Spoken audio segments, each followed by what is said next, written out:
What's happening, guys? It's me, Adam from Unstoppable Acting Studio, and in this video I'm going to give some tips that beginners to acting might need to consider. So first of all, if you are just beginning in your career as an actor, then congratulations. You are going to go on an amazing journey, full of highs and lows, ups and downs, but it is going to be a very fulfilling one, and these are just some tips to consider as you embark right from the beginning of your acting career. Things that are always going to be useful to keep in mind and always going to be useful to think about, no matter what stage of your career you're at, really.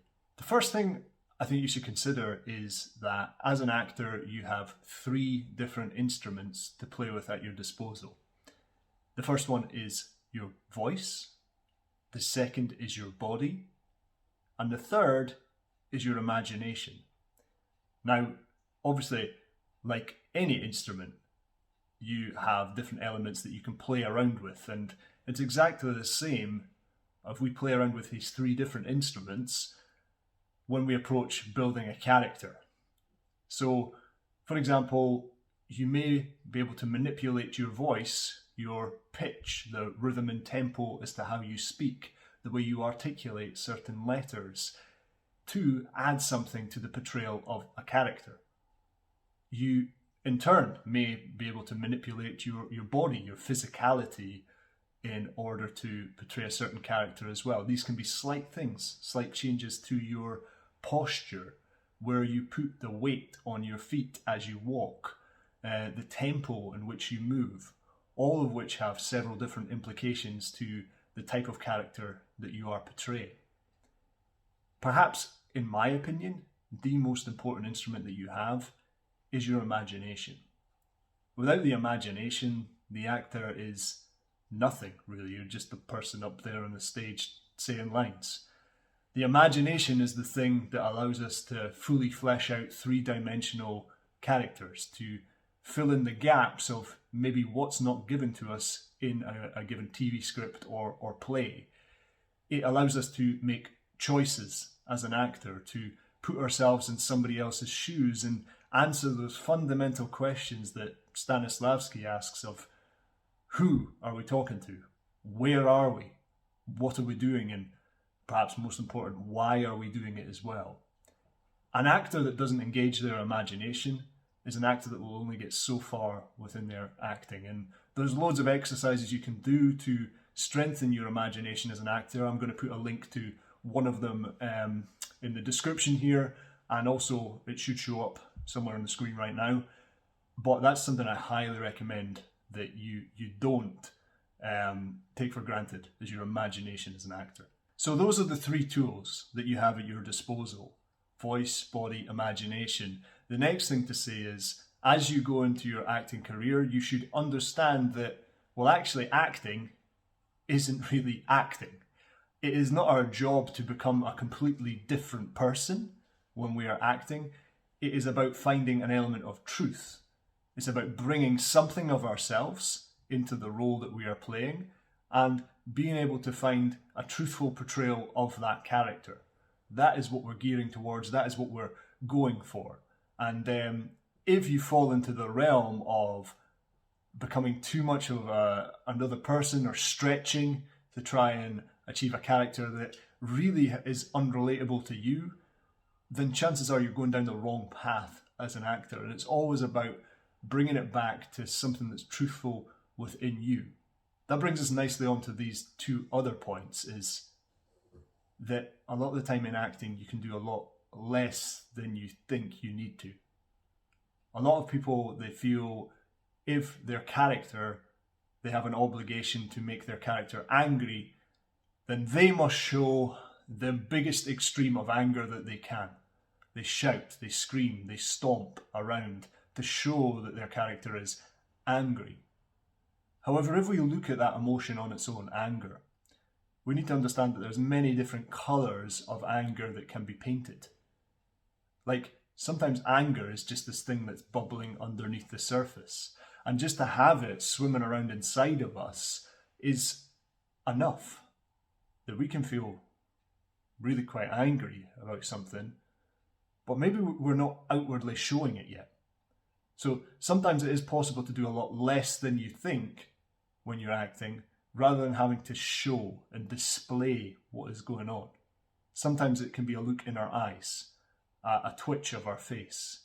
As human beings, we have a very sophisticated radar into reading into the behaviours of other human beings. And it's no different for an audience watching an actor.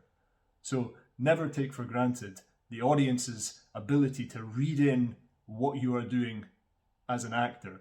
They're going to make their own subjective reading of what they think that you're doing anyway. So never take for granted the audience's experience in being able to read into the behaviours of another actor.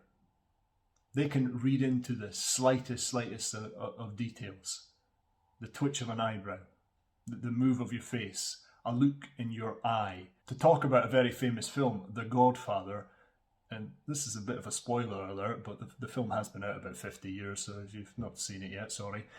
But Michael Corleone, played by Al Pacino, we can tell that he wants to shoot the person that is in front of him just by a little look in his eye.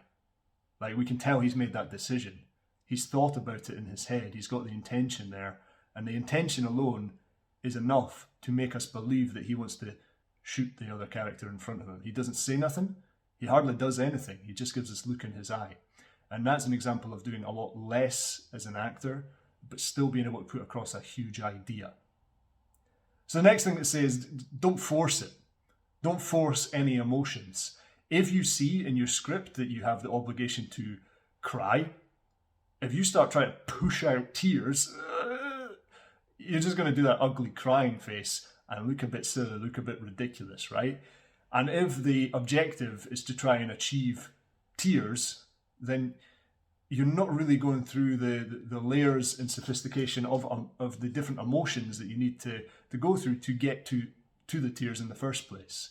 It would be like taking a car and ramping that car from 0 to 120 in an instant, right? It's probably not going to happen. In fact, disclaimer here, I know nothing about cars, so that might be a thing that can happen, but it's an example that I used. But you see, my argument here is that you need to go through the gears, right? If you've got on the script that your character needs to cry, say, you need to put yourself in a scenario where you feel emotionally vulnerable in some way. You can either do this through your imagination and put yourself through, say, a guided daydream, which, yet again, there's a video in the description about that, and imagine yourself into a scenario that is going to make you feel quite upset. Or you can be reliving some real life experiences that you know is going to make you upset as well, through emotional recall, through the likes of sense memory.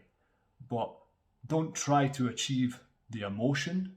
Try to put yourself into an area that's going to allow yourself to be emotionally vulnerable, and that possibly the emotion of tears might come out of there.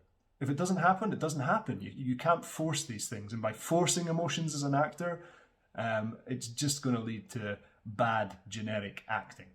But like forcing anger, right? You're going to get that stomping around, shouting and stuff. It's not great. I mean, the next thing to say is, if you're just starting out beginning in acting, then just go out and get as much experience as you can. Soak it all up like a sponge, right? Is all of the things that you're going to learn be useful to you in your craft and your technique? Well, possibly not, but give yourself as much options as possible, as many entry points as possible, as much tools that you can use and draw upon as an actor, because one day it will serve you. You never know. Something that you learn today might serve you down the line in 5 years and 10 years. So read as many books by some of the most famous acting practitioners out there, the likes of Stanislavski, Meisner, Stella Adler. Watch, just like you're doing right now, videos on YouTube, or take part in online workshops, or join acting classes. Get as much experience and as much training as you possibly can right now. And then the next thing to say is get as much experience as you can with actually acting. It seems to be such a simple thing to say, but use every spare minute you have to pick up monologues, to film yourself doing them, to watch them back and think that's something that I'd tweak for next time, or to get an understanding as to how you're coming across as an actor. Don't be too proud to take part in student films or short projects that maybe your friends are making and things right at the start. Yeah, you need to gather and gain as much experience of being on set, as much experience of what you can do as an actor as humanly possible. Because when those big auditions come along that you'll be gearing towards, those things that you want to achieve as an actor, you want to be as prepared as you possibly can. So squeeze out and get as much experience as you possibly can. I truly wish you all the best on your acting journey. If I can ever be of any hand, drop me a message. I always love to chat to you guys. And drop in the comments if you're just starting out on your acting journey. Are you excited? Are you ready to go? What are things you might be worried about? And yeah, until next time guys, thanks very much my friends. Be unstoppable.